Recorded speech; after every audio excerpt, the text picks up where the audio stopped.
Welcome back, fans. All right, today, in addition to deploying canopy number 800, thanks Harbor Freight for your warranty. Got a new canopy. This is part of the overall restoration, or resto modification of the Corvette, and also part of the vintage air installation. So what I'm going to do today, in addition to getting out my blower and vacuum, is my goal is to start heat proofing, or adding some heat protection, resistance, whatever you want to call it, to the firewall, so I can at least get the blower in for the vintage air thing, and then get this dash area going.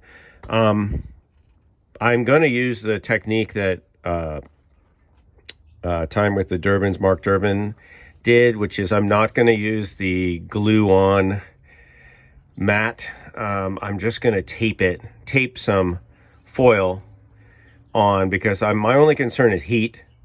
It's not sound deadening. You're not going to deaden the sound in a convertible Corvette much.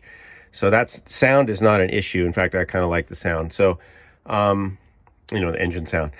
But I want to add a little bit of heat protection in the front, and also, of course, along the whole transmission tunnel, and then under the seats, because the exhaust runs right under here, of course. So I think today my goal is just going to be to do as much of that as possible. I'm planning on spending a few hours, and at the same time, get the wires sort of sorted or bagged up or out of the way, so I can do that. So first things first, going to blow this out, wipe it down, clean it up, get the wires out of the way, and then we'll start taping in the insulation. So before I get into it meaning putting in the heat barrier, I want to show you guys what I'm working with. I got this roll, which is the same one, or it's from the same source. I'm not going to say it's exactly the same, but I got this from the website that Mark Durbin recommended, and Smart Shield, I guess, radiant barrier. It says where to insulate, and it gives you all these places, and then the very last one is car insulation. So that's where their priority is. But in all seriousness, I want to show you.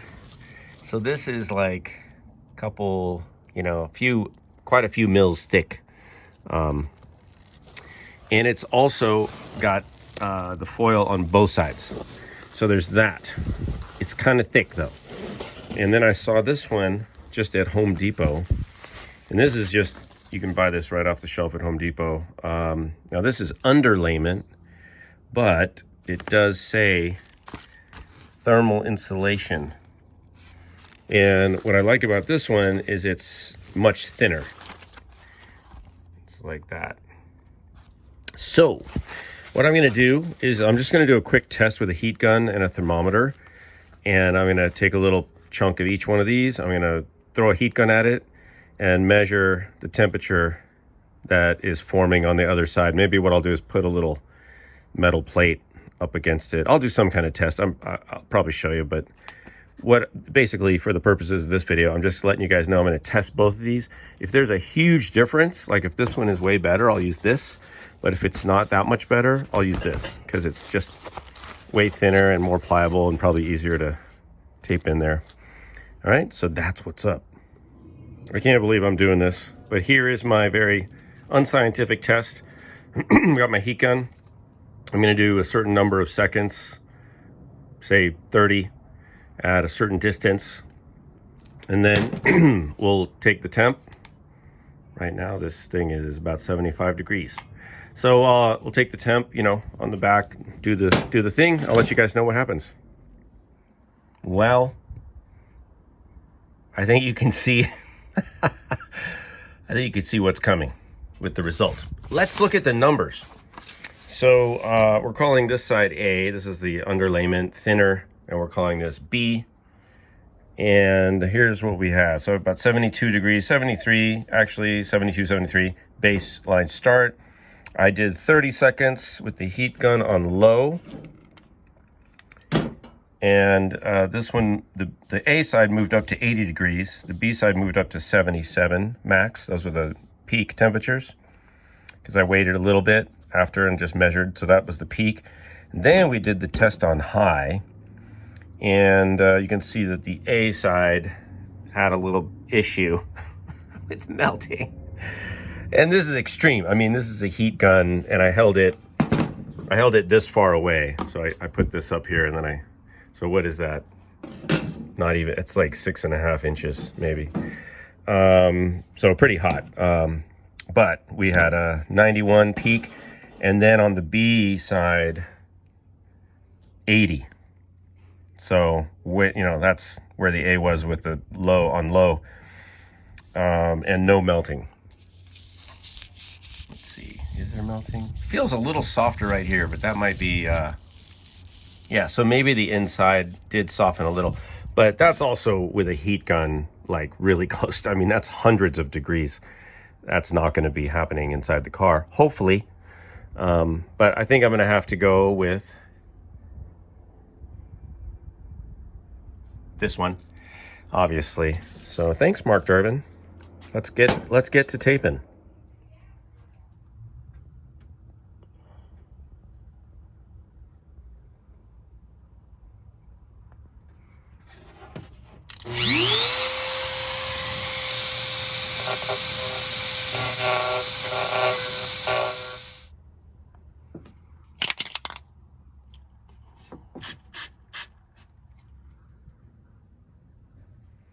Okay, everything's clean, out of the way. Hit it with simple green. Now I'm gonna go over it with some denatured alcohol. Got all the wires moved over. I'm gonna do the passenger side first, and then the driver's side. So while this is just final drying, I sprayed it with alcohol. Just gonna show you the tape I'm using. I think I just got this at Lowe's or Home Depot. It's just it's like an HVAC electrical, or not electrical, it's the HVAC insulation metal tape. Kind of hard to peel, but once you find an edge, it comes off easy. And then I got some scissors. I decided I'm going to start in the floor and work my way up, kind of like a roof. That way the edges will be overlapping on the way down, and then I'm just going to leave these holes open and maybe, I don't know, maybe punch a hole in the bottom, just in case there's, you know, I have a water disaster, it can exit the car. I don't know if that's a good idea or not, but I can always plug them later, no problem. All right, let's get going. Okay, so let me drop some knowledge on you guys. Hopefully, let me share with you what I've learned in the last 10 plus minutes it took me to put in this one piece. Okay, first of all, this stuff's nice. What's not so nice is trying to peel this tape, the foil tape, away from the paper backing. So tip number one is do not use scissors to cut the tape, because you will find it very difficult to get an edge. Tip number two is do rip it so you get a little bit of overlap, like white showing. That's kind of what you want. That makes it way easier to peel, because you got to grab this little edge. Tip number three is don't wear gloves. Tip number four is if you can't grab an edge, you could take some scissors, and I did this successfully a couple times. Lightly, just score the back. Just go lightly, and then you can kind of break it, you know, and then peel each side away. All right, that's my advice. I'm going to keep going because it's going to take me a while to do this, but first piece in.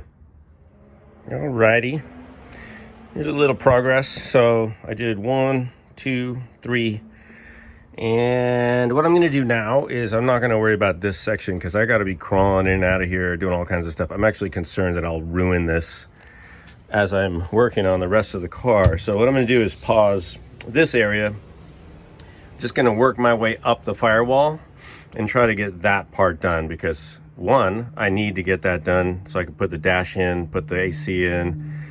Two, I'm not gonna be stepping over there. Hopefully, not gonna be walking around over there. But I will be, you know, accessing the car and probably leaning on this stuff. I'll cover it up, but I don't want to destroy it as I'm putting the rest of the car together. So today, the goal is probably everything forward of this. Just get that whole area done. Shouldn't be too long, but it does take a minute. You guys, you can see, hopefully, you know, around these edges, there's a lot of curves on a Corvette, of course, which makes them fun, but also makes it really difficult. I mean, look under here. There's nothing straight under here. Now, at the same time, I don't have to go crazy taping everything down watertight, because I have floor mats. I got the insulated floor mats, the ones that have a little extra, like whatever on the bottom, I don't know, neoprene or rubber. So I don't have to go nuts. Like, this stuff's not going to go anywhere, right? It's just going to be under here. It's not going to fly away. So, you know, I might ease up on the taping frenzy. Just, it doesn't have to be airtight. We're not building a spaceship here. So that's the goal. Next area is up under there. Okay, well, mosquitoes are coming out, so I'm going in, but here's what I did so far. And I probably won't make more video until it's all done, but I want to show you guys, one tip is if you do squares and you put them diagonally around a curve, it's way easier and you get more coverage. And so that's something at least I discovered. I'm sure other people have too. Obviously, I'll cut out the hole for the heater AC unit later, but it just goes kind of slow because there's so many oblique angles and weird angles, and everything's got a curve, and if it doesn't have a curve, it's got a bump. So, you know, just putting all this stuff together, and then I decided, because there's now I don't know, I'm assuming this cutout is for part of the dash or something that needs to go in here, so I'm not going to put padding in there. Nor will I put any up here, because I just don't know. Well, until I might test fit the heat unit, but anything like this, I'm assuming I need clearance. Although this stuff does compress down quite a bit, so maybe it's not an issue. Yeah, but things like this, I'll just do like a piece in the middle. I'm not going to do all around. That's just overkill. So, but maybe I'll just put one piece in there, that kind of thing. So we'll work my way around. I'm debating whether to do this like the inside wiper bay, because I don't think a lot of heat's coming in there unless you just want to try to insulate the car in general. But it's a convertible, so I don't think, you know, doing that is going to make any difference. My main concern is engine heat and exhaust heat, so I think I'm going to stick with the lower parts down here. I'm probably not going to do this whole area. I don't think it's necessary, and it's not going to change things much from a heat perspective. Plus, I'll have AC. All right, that's it, guys. Thanks for watching. If you have any tips for me that would be helpful, that's the key word, leave them in the comments. See you later.